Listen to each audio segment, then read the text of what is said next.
So hello, welcome, Davey Harte. Thanks for joining us and to take some of your precious time. You know you're a busy father right now, so thanks a lot for taking some time to talk about all your experience, because you got a lot now, all your experience playing abroad. So thanks for that. No problem, Seb. Thanks very much for arranging the interview. Always happy to talk about my experiences, and it almost sounds like you're making me out to be the old guy now.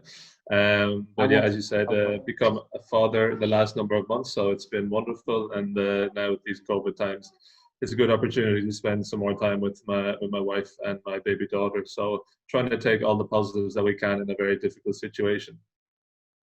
That's great. All right. So besides just being a young father, can you tell us a bit more about yourself? Introduce for those who don't know you. 2 years young. I'm goalkeeper for SV Kampong in the Netherlands, and also goalkeeper and captain for the Irish national team with around 225 international games played so far. And behind the scenes, qualified physical education and biology teacher who's trying to complete a master's in sports business. That's very concrete and very clear. Um, then, if we look at your career abroad, I think it's been a while now.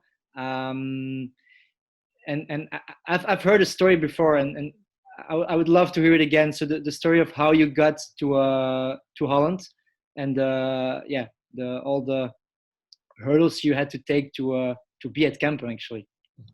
Okay, yeah. It was 10 years ago when I first moved to the Netherlands in 2010 and started playing for my first club here in Utrecht in an area called Bilthoven. Was SCHC, Stixa Hockey Club. Played there for 2 seasons. And how that came about was his coach. Had a connection with the Argentinian men's national team, and Ireland had competed against Argentina on a number of occasions back in, I think, 2008, 2009, and then had the opportunity, was asked to come and join Stixa in 2010. I just finished up my university study, as I mentioned before, in physical education and biology teaching, and from there had accepted a job in a lovely school in Dublin. So that was my first hurdle that I had to overcome, was ringing the principal or the vice principal with a very nervous shake at me to tell him, listen, I know I've gone through all the different interviews in the process, and I said, yes, I've given you my word and I've shaken your hand, but this is an opportunity of a lifetime that I cannot turn down. Thankfully, he was a hockey man, so he was going to me, listen, David, we would love to have you in our school, but this is an opportunity that we cannot hold back from you. So that was brilliant, first of all. Moved across and played with my twin brother, Connor, for the first 2 seasons. And after my second season, I decided I wanted to try set my aims and goals a bit higher and play with the team also in the Utrecht area, and go and try and compete in the playoffs. I think when you come to the Hoofdklasse, so first of all, as an Irish player, yeah, all those years ago, 10 years ago, we would have been around 19th or 20th in the world, so we wouldn't have really been considered a very strong hockey nation. So to get into the Hoofdklasse and get to a team was going to be difficult enough, but it still didn't step me back reaching out to Kampong. And the funny story was I had sent Alexander Cox, the coach at the time for Kampong, a Facebook message to see if he would be interested in having me for the upcoming season. I think then after that, the rest, as I say, is history. Yeah, there was another anecdote that you told me. I don't know if you keen to share it. You went for an interview with the president of Kampong, right? Yeah, I'm always happy to share because I've got a good relationship with the former president at the time. Was flown over to Utrecht to meet with the president. It was during the summertime when some negotiations were still going on. And halfway during the conversation, he turns around to me and goes, "Oh, you're a goalkeeper." And I just thought, "Oh, geez, this can't be right." So he didn't even know that I was a goalkeeper. He thought that I was a striker. And afterwards, he was trying to convince me that I might be able to play for perhaps one season or two and develop a young youth keeper behind me for him to take over the reins of the Kampong Huda team after that. So there was a couple of alarm bells ringing in my head at the time, and little did I think that I would still have the opportunity and make my decision to play for the club. But it's a decision I would certainly say has changed my hockey career for definitely the good. And I'm now competing in my 9th season at the club. So that will give you an idea of how far we've come. Great story. We're gonna talk about all the positive that came out of it. Maybe just yeah, there is always a downside. You left home very young. What would you say is the hardest part of being abroad, especially as a young guy, to actually make that step? I think as a youngster moving abroad for the first time to play hockey, which is obviously the reason why you're doing so, is that you're chasing a dream and going after a goal, and that was certainly what I was trying to do. Like anybody who's moving to a different country, I think it's not just the hockey that you have to get used to. It's the culture, it's the language, it's the different cities that you might the road. It's all these small different things that will make a huge difference to settling into life here in the Netherlands. But thankfully, the transition for myself, I came over with my twin brother Connor, which was great to have. So we had one another in the first number of years.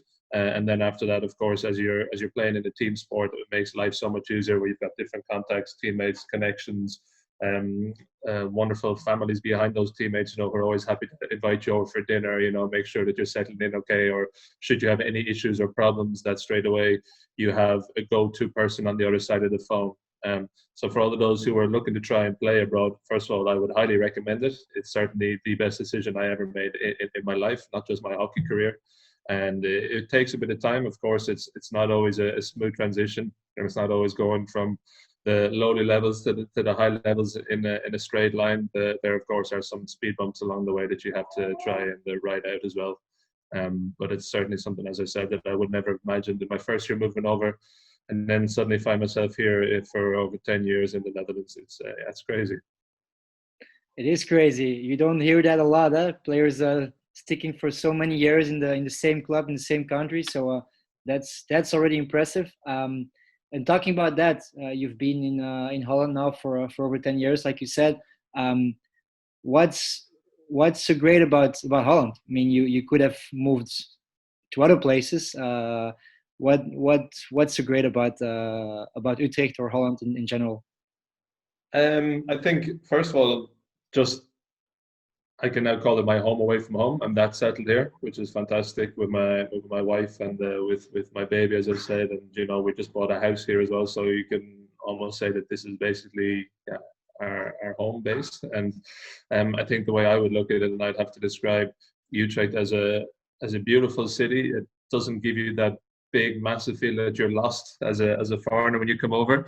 I would describe it almost like a big town, which makes life a bit easier as well. You can say all the different things about the beauty of the canals, the restaurants, the buildings, the architecture. But for me, it's more just the people who I've met through the hockey. Outside of the hockey, it's always been so warmly received as a foreign player, as a foreign person, that the people are always quite interested, are willing to help, and I think more so just willing to listen. If you want to go for a coffee with somebody, you always have that close connection with people that you would have probably never imagined possible. So for me, Utrecht always had that special kind of feel to it. Each time that I would have returned in the first few years, I would have said, it was never difficult to leave home to return to here. It was always something that I was very comfortable with doing. All right.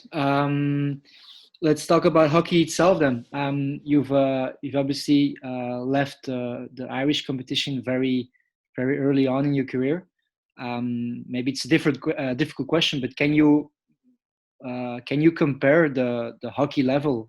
Can you describe a bit the biggest difference between the Holland way of playing hockey and the British way of playing hockey, let's say? I'm going to have to correct you first of all, Seb, because Ireland wouldn't be anyway British, so we'd have our own style. I made a big mistake there. I'm sorry. The Irish way of playing. There you go. Thank you. I thought I'd definitely have to correct you if any Irish people are watching. Honestly, I just think the major difference is just the level of professionalism. Although we could argue that right now with what's happening in the hockey world with competitions not being allowed to compete because they're not seen as professional. But it's purely just funds, resources, budgets that certain clubs have, facilities that you have. I'll just take my club, for example. There's 9 hockey pitches, over 3,600 hockey player members, which is just unheard of on a global scale. You have spectators in the thousands every weekend that you play on a Sunday, and not to mention on a Saturday when all the pitches are full from 8 in the morning till 8 in the evening with all the youth teams as well. I think the major difference simply is that just the investment behind hockey, the level of professionalism, how often you would train during the week. But then at the same time, there are very many similarities where the love of the game, the passion behind it, trying to compete at the highest level within your own country and then go on to represent your country, that doesn't change between the countries. But again, I think just the major thing is that there's a lot more exposure on media as well, through social media, TV, radio, newspapers, here in the Netherlands for hockey as well, compared to that back in Ireland. Okay, and you've obviously been here for a while. Other Irish players have also made the step to play in Holland, Belgium, other competitions. Do you feel that the gap between the Irish competition and the top competition, let's say Holland, Belgium, is getting bigger or not? It's hard to know really, because again, I'm not playing week in, week out in the Irish competition, while I do keep a close eye on it and what they're doing at the minute, which is great. They're also live streaming games across YouTube and different media channels, which is great for those who want to watch it without being allowed to have spectators along the sidelines. I think rightly what you mentioned, Seb, is that there are many Irish players who have tried to play hockey abroad professionally, if you want to call it that again, in Belgium, in Germany, in Spain, in Holland, over in England as well, with work commitments. I think it fluctuates with the Irish league. It all depends on how many Irish international players are playing on the continent or back home in the Irish league.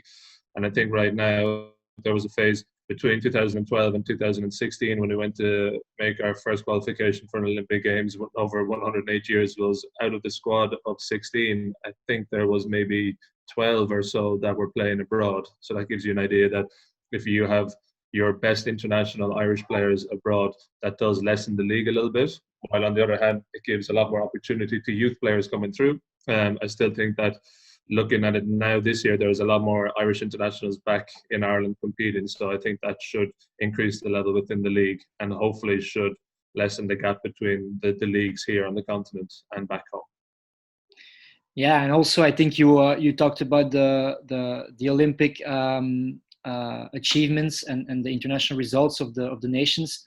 Obviously, you see Holland has been great on international level for years, which has an impact on the level of professionalism and on the enthusiasm of the youth. And I think Belgium is following now. Others are also making steps in that direction. Is that also a big impact, and is that a big importance for the future of Irish hockey? Absolutely. I think if you don't have idols, if you want to call them that, for youngsters coming through, both on the men's side of things and the women's side, I would say it's almost been a golden era for Irish hockey between the Irish senior men's team and the Irish senior women's team, between bronze medal at the European Championship, qualification for Olympic Games for the men's side, qualification for both World Cups, the women's famous silver medal at the World Cup, and now qualification for Tokyo 2020. There's never been that before in Irish hockey. So when people ask me when I was growing up, did you always aspire to be an Irish Olympian as a hockey player? I didn't think it was ever possible, because growing up, there was never ever within our era, our decade, almost our century, if you want to call it that there was an Irish team qualified for an Olympic Games. So I think we've certainly gone on to inspire the next generation, and hopefully long may that continue. Let's hope. Where are you the biggest idol right now, do you think? In Utrecht or in let's say Dublin, or I don't know, what's your hometown?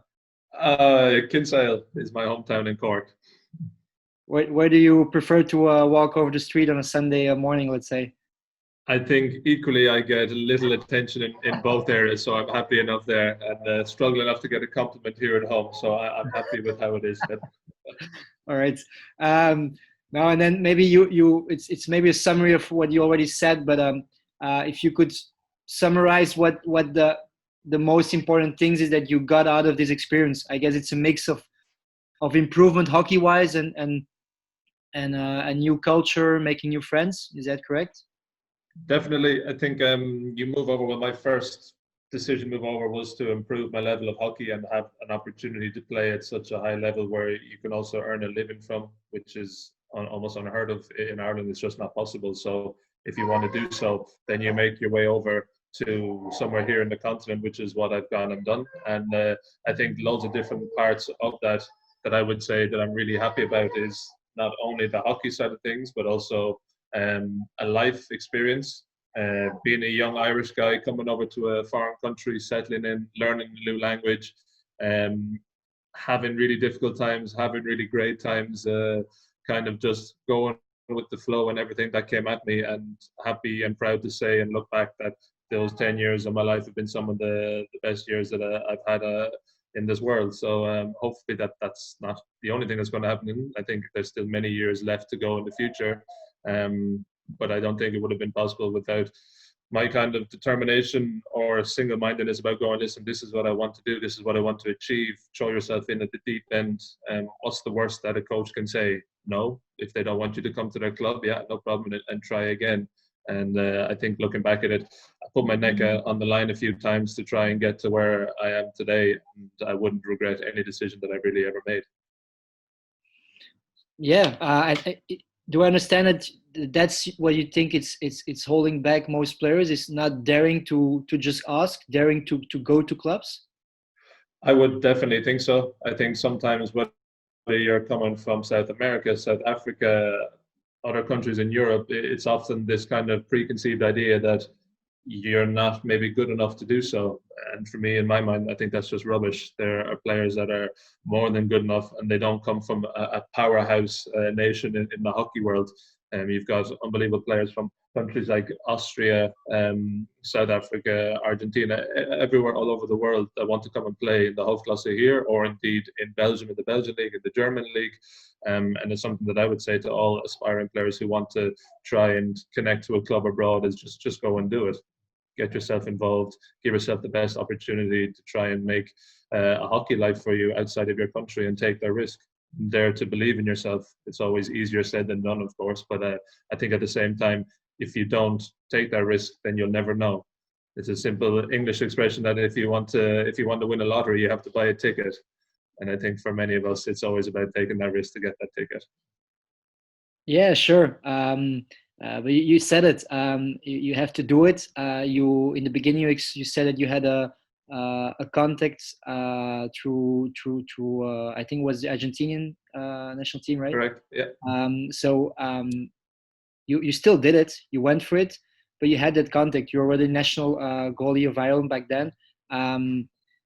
Do you feel that there is enough possibilities for young players that don't have that status yet in their country?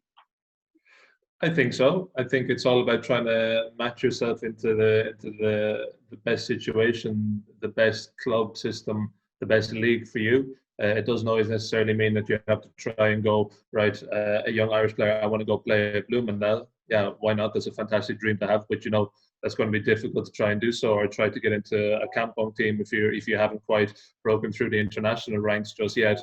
It's really difficult when you're surrounded by 8 Dutch internationals and an Irish international. It's not realistic at that time, but you do have moments in your careers where you can build yourself a reputation, you can build yourself your skills and your techniques that you do need, and that will come to you with playing at a higher level and playing more competitively week in, week out with the club team in different countries that we talked about. Great. Then I'm just gonna end with the last question, and maybe it's gonna be repeating yourself. But what would be the advice you could give to a player who's thinking about going abroad? Yeah. Then I'll keep it nice and short, because I have mentioned it before. It's simply dare to do it.